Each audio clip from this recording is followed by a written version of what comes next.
नमस्कार, स्वागत है आपका मेरी दुनिया में। कैसे हैं आप लोग? आशा करती हूँ बिल्कुल ठीक होंगे और मैं भी बिल्कुल ठीक हूँ। तो आज मैं आपके लिए देवशयनी एकादशी की कथा लेकर आई हूँ। हर एक एकादशी की अपनी कथा होती है। साल में 24 एकादशी होती हैं और कथाएं भी 24 होती हैं। तो हर एक एकादशी की अपनी कथा होती है, तो देवशयनी की भी अपनी ही एक कथा है। तो चलिए कथा को शुरू करते हैं।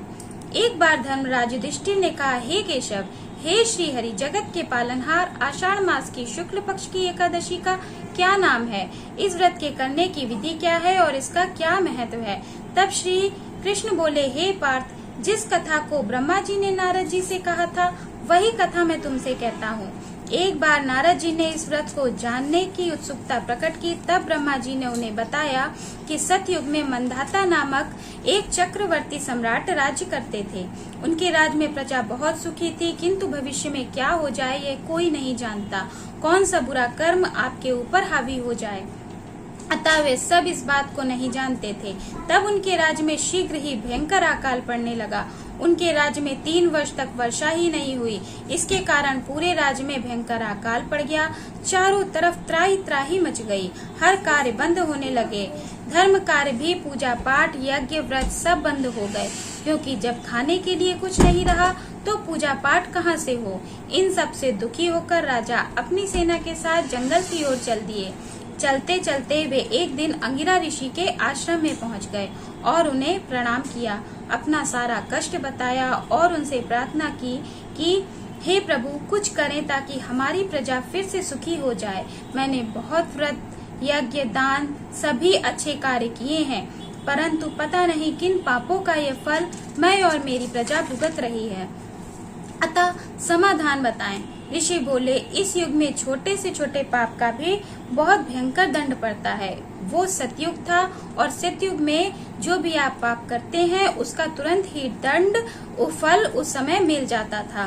तो राजन, इस युग में ब्राह्मण के अतिरिक्त, तो ऋषि बोले, राजन, इस युग में ब्राह्मण के अतिरिक्त किसी भी अन्य जाति के व्यक्ति को तप करने की अनुमति नहीं है और आपके राज्य में एक शूद्र तपस्या कर रहा है, इसीलिए तुम्हारे राज्य में अकाल पड़ गया है, अतः तुम्हें उसको मृत्यु दंड देना होगा, तभी तुम्हारे राज्य में वर्षा होगी। किंतु राजा बहुत ही महात्मन और दयालु पुरुष थे। उन्होंने कहा, मैं किसी निर्दोष प्राणी को हत्या कैसे कर सकता हूँ, मैं दंड कैसे दे सकता हूँ जिसका कोई भी अपराध नहीं है।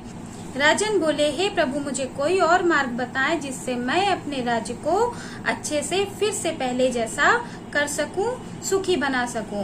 तब ऋषि बोले, फिर तुम आषाढ़ मास के शुक्ल पक्ष की एकादशी का व्रत, पूजन, दान करो, तभी तुम्हारे राज्य में वर्षा होगी।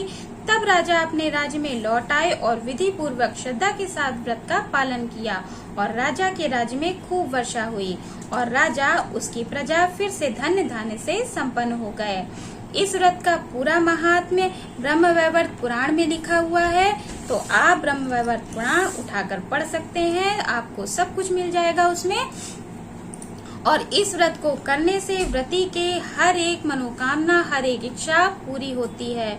तो बोलो बांके बिहारी लाल की जय, श्री कृष्ण कन्हैया लाल की जय, श्री हरि विष्णु की जय, श्रीमती राधा रानी की जय, माता लक्ष्मी की जय। तो मेरी ये कथा आपको अच्छी लगी हो तो मेरे वीडियो को लाइक कर दें, शेयर कर दें, सब्सक्राइब कर दें, बेल आइकन को जरूर दबा दें, जिससे मेरे वीडियो के सारे नोटिफिकेशन आपको मिलते रहें और कमेंट में राधे राधे हरे कृष्णा जरूर लिखें। तो चलिए, खुश रहिए, मस्त रहिए, मुस्कुराते रहिए। राधे राधे हरे कृष्णा।